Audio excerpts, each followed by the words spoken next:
dog training, and I'm going to start off with your intro to your wonderful world of dog training. I'm just going to go over some of the basic tools. This is just what we're going to start off with. It's not going to be anything too crazy. I'll get into techniques tomorrow because I have no clients, so good for me and good for you. All right, so we're going to start off with your basic 6-foot leash. Always have this at all times. Even if you're using a remote collar, you always need a backup. So I put a carabiner at the end, so that way when you are out and about with your dog, you have an extra little safety device. So the way this would work is that if you need to tether your dog to an object, like a fence post or a sign or whatever it is, to work on distance work or whatever else you're trying to introduce to your dog, this is a good way to do it. So what you're going to do is you're either going to feed this through the loop. There you go, just like that. That's going to secure safely, and it's pretty sturdy. You can also, well, it's pretty much the same thing, or you can just take the clip and throw it right here on the loop. And that's going to help tether your dog to an object, like I said, and maintain control over your dog. So that is your first piece of gear. Relatively inexpensive. Just use a 6-foot leash. Don't be a stupid idiot. So that's your first piece. You don't need this right now. This is for later on. This is going to be your 20-foot lead. This is going to help you introduce long lead recalls and anything else that involves long leash stuff. This is also your intro to off-leash techniques as well. So, like I said, this you can also clip with the carabiner at the end. But like I said, this is going to be far, way further down the line. All right. So just remember, you don't need this right now. All right. Let's see what else I got here. All right. So collars. I know you hear all this shit clanging. All right. So collar wise, I use Martingales, which is a very basic, pretty much choke chain, all right? Except that this is made of fabric. Usually it's nylon or like some weird cotton material, whatever. This is to teach leash pressure, which is your basic form of negative reinforcement when you're using this to train your dog. It does come in handy later on, so trust me, it comes in handy. So what's going to happen is that this collar is going to sit on your dog, and when pressure is applied, when you have a leash attached to it, it's going to contract. So this is what's going to give a pulling sensation to your dog. This also helps communicate with your dog as well. So when you release the pressure, it comes off, and that's just basically how it works. I use this with dog ID tags, so that way if your dog runs away for whatever reason, I really hope that never happens, but you can't be too prepared. This I do not use in training, but if I need to, I can. And it's a good backup if you are out and about training, right? Which then is going to feed into your main piece of gear, which is going to be your prong collar. Oops. This is your typical Starmark collar. This is made of plastic, and it's made by the company Starmark. They come in small, medium, and large, which is the size of the Lynx. So that is the small. This is your large for larger dogs. Just read the item description and it should help guide you on which one is best for your dog. I have a German Shepherd, so obviously the big one works. And I have a cattle dog / pit bull / rat terrier who is going to use a smaller collar. All right. These are really good communication devices, and they work very similar to how a martingale works. So let's find one that actually I don't have to put together. Actually, I can put that big one together. All right, so in a nutshell, what you're going to do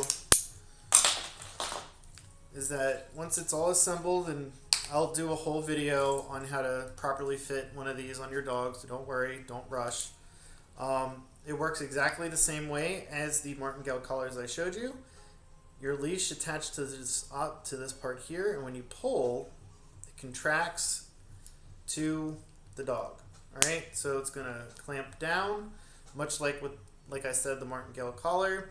And this is how you teach leash pressure. It's the same kind of pressure, just feels different. When used properly, this will not hurt your dog. All right. If anything, if you're using this properly, the only time you really have to use any type of force is when you use a leash correction, and that's for reactivity, which is usually associated with punishment, which we will have a whole separate video on. Trust me, dog training gets kind of complicated, but when you're first starting out, just relax, just go with the flow, because there's a lot of shit you don't need to worry about, especially if you're working with your dog in the house first, and then you're going to work up to being outside and introducing the crazy ass world that we live in. All right, so there's that. I think almost done. All right, so this is going to be your typical e-collar device.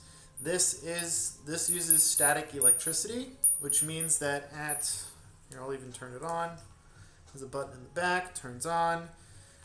The red dot here. Touch the red dots.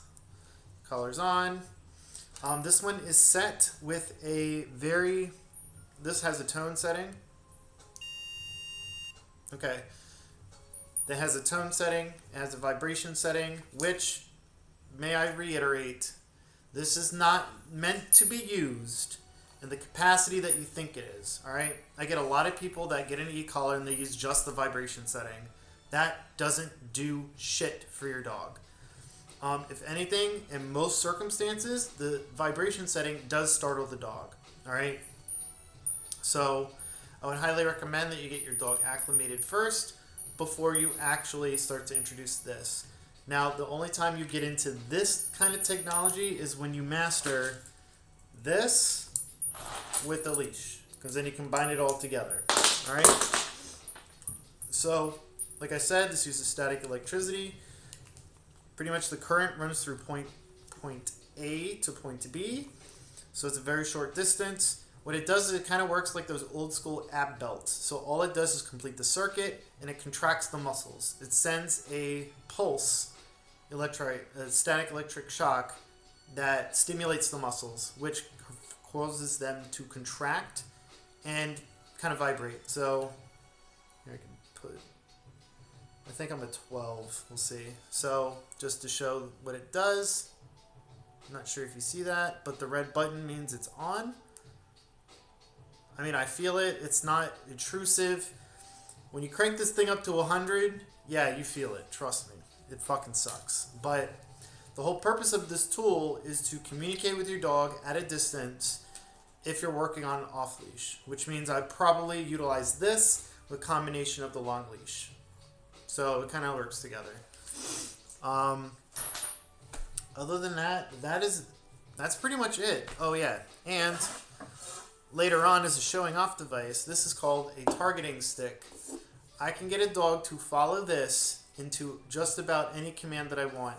It almost works in a way that it's kind of like a leash, to where I can get a dog to follow this to do twirls, I can do up commands, I can get a dog to place, I can do all kinds of stuff with a stick. This cost me $2.50 at a hardware store. Luckily I live near one. These are going to run you anywhere from $150 to $200. I highly recommend you master the leash and prong before you move on to this. So this, like I said, is very expensive. If you want a really good leash, I do recommend a leather one. It's stronger than your elastic, not your elastic, your nylon ropes. But rope works just fine as well. I do want to say that I guess I just want to say that, like, if you're going to use a slip lead, which pretty much just looks like, actually, I can just show you with this. So all a slip lead is it looks very similar to this. So it is literally like this. The only problem with this is that if you try to utilize a leash correction, it's not going to communicate as well when paired with punishment anyway. And with leash pressure, it's totally different. It's not quite the same as a choke collar or a chain or a choke chain or any of that stuff. So just keep that in mind. But that is all of your basic things for my courses. For any beginner, you're just going to need a 6-foot leash. You don't need the optional carabiner, but I highly recommend it. It's going to help you out, especially if you're trying to advance your own personal training, push your own limits, and then actually get your dog exposure to things. So just your leash and your prong. That is all you need. Also, shit, give me a sec.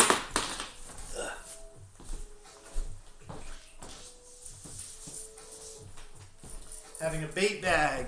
This is your bread and butter. Okay, this is going to help with your positive reinforcement or your reward-based training. So pretty much this just has pockets. I could put my keys in here. I could put my treats in here, which is just my dog's dog food, which is, I'll do another video on how to build food motivation, which is pretty easy. So don't worry about it. It'll get better, all right? Also, extra stuff. I keep extra carabiners back here just in case. You never know. Poop bag dispenser, because I'm not an asshole. So, I mean, that's it. The way that this is positioned on you is directly behind in the very back part of your back. So like the center part, so pretty much center of your back. So it's going to sit like that, out of sight, out of mind. I have noticed that if you have the treat bag on your sides or anywhere else, your dog is going to be focused on your hands. So try doing it from behind your back first, because then you could accidentally do what I sometimes do, which is like a nervous tick of mine, where I'm waiting for the dog to perform a behavior and I go to reach for treats automatically. That's something that I'm trying to kink out of myself. It fucking sucks. But most likely you'll see me work with not only my dog Ezzy and then my other dog Kiku, but I do have other clients' dogs that I do train. So hopefully you'll get to see them. You'll actually see how some of these techniques actually translate with other dogs. So you'll actually get to see on new dogs how the process works and that it's relatively easy. The only advice that I can give anyone who's starting out in dog training, especially if you're going the trainer route, I want to just make this clear. And this is me learning from experience, because I'm not someone who's naturally malicious with other people. But I do listen to what clients say. So yes, I am currently working with clients that have gone to other trainers and still suffer problems that never got solved. Things aren't properly explained.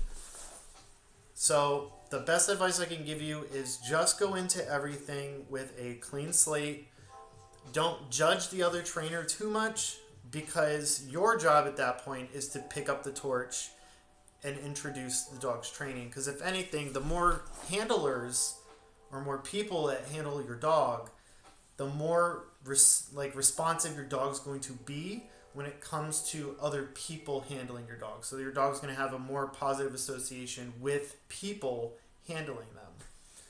So, for example, I'm not worried about my dog Kiku so much. I take that back. Ezzy, not so much when it comes to people handling her. But Kiku, on the other hand, definitely is a dog that definitely needs to work on handling, which is something that I'm personally working on. You are going to fail a lot. Okay? You're still learning stuff, especially if you're just a one-time owner and you're just trying to learn how to do stuff. Okay? It's going to take time. You need to be patient, and please, please, please keep in mind that failure is going to happen. That is how we learn, and that is how your dogs learn, okay? Because just to put things in perspective, our survival is a lot different when it comes to them. So like their version of survival is in the moment all the time. As compared to us, we have a luxury of kind of like slacking off. You know, we can plan for events ahead of time. Yes, anything can happen, but generally speaking, we know what to expect the next day. These guys don't. That's why they're opportunistic hunters, in a sense of they are scavengers. That's why dogs are easier to food motivate than cats, for example, just because cats also have a smaller stomach, so there's that one too. If you go the trainer route, I will highly suggest that you take a course from a trainer, even if you're starting to learn on your own. I went through a school that was purely positive, and it was the biggest load of crap I ever did in my life. And it was the biggest mistake I made entering the dog world, because it's also affected the way that I build relationships with other trainers, especially people that have been in the business for 46 plus years. Their egos are a little bit fragiler than what mine is, because I'm more realistic. I'm like, yeah, I'm a pet dog trainer. I wasn't a canine handler or a bomb dog or EOD or any of that shit. Okay, I wasn't one of those people. I train companion dogs, regular pet dogs, for companionship purposes, because dogs make us feel good at the end of the day. So please keep that in mind when you guys are taking your first steps into the training world. It is going to suck. You're going to fail, and people are going to judge the living shit out of you. And that's okay. You need to learn to ignore all the bad shit. And something I've learned recently, don't take what other clients say about other trainers and then try to advocate for them. Just don't do it. Okay? Just don't do it, because you will end up hurting a potential relationship that could be beneficial for you. Yes, there are going to be trainers that think you're full of shit. They think you're useless. What the fuck do you know? You're new. Hell, I'm still new to the game, and I've been in it for 5 years. So, with that being said, that should give you a little bit of confidence of where I'm at. I'm at my confidence level where I'm comfortable with what I do. I'm very comfortable in approaching and teaching others. It's just the problem dynamic that I personally struggle with, that I work on, is that I don't get enough practice teaching people stuff. So this gives me the medium that I need to work with people that are watching, and also just interacting with people, because it's the best part about dog training, is interacting, teaching, mentoring, and just showing people how to enrich and empower not only the owner but the dog, and build that relationship and that quote-unquote respect with your dog. I will say this as a disclaimer for any of the gear you use: none of this matters to your dog when it comes to respect. Dogs do not have a perspective of respect.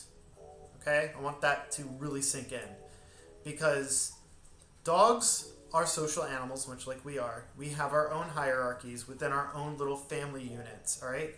Dogs do too.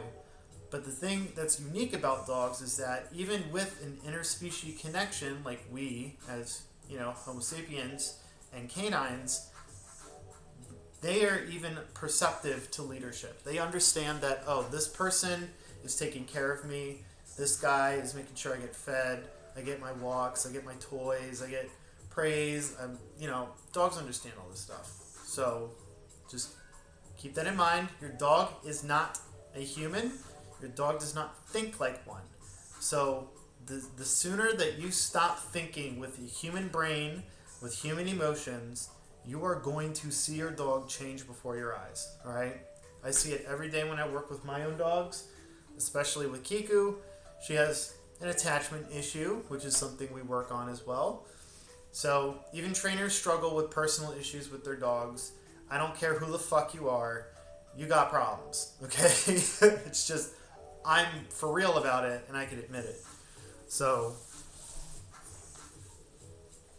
just keep an open mind. Take your time. Be calm. And don't rush the training. Just, like I said, just take your time. You have all the time in the world to practice. If you make time to practice, you're going to succeed. You're going to succeed 100% of the time. So I hope you guys found that interesting as a good startup. Nice little motivational bullshit that you guys need to hear. Real quick, a little info about me. I'm a prior Marine, so raw and all that bullshit.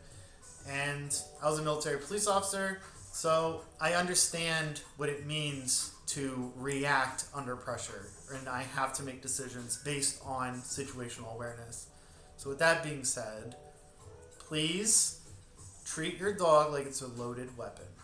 You have no idea what your dog is capable of when fear and other crazy shit start getting introduced to your dog's training. You don't ever know, and that's okay. We are going to troubleshoot through all of it, and we're going to see how to handle it, all right? So I'll do another video tomorrow. That one, I'll just gear up the dog. Maybe we'll run through a sit. I'll probably do that for like about an hour. I'll probably just be doing reps. Like when you see what a real dog trainer does, this is the boring shit that we do. Like, it's glorious and it has its rewards, but you usually don't see it right away, and it's okay. Dogs, they get it. Once the light bulb goes off, that's it. All right, I'll see you guys later. Bye.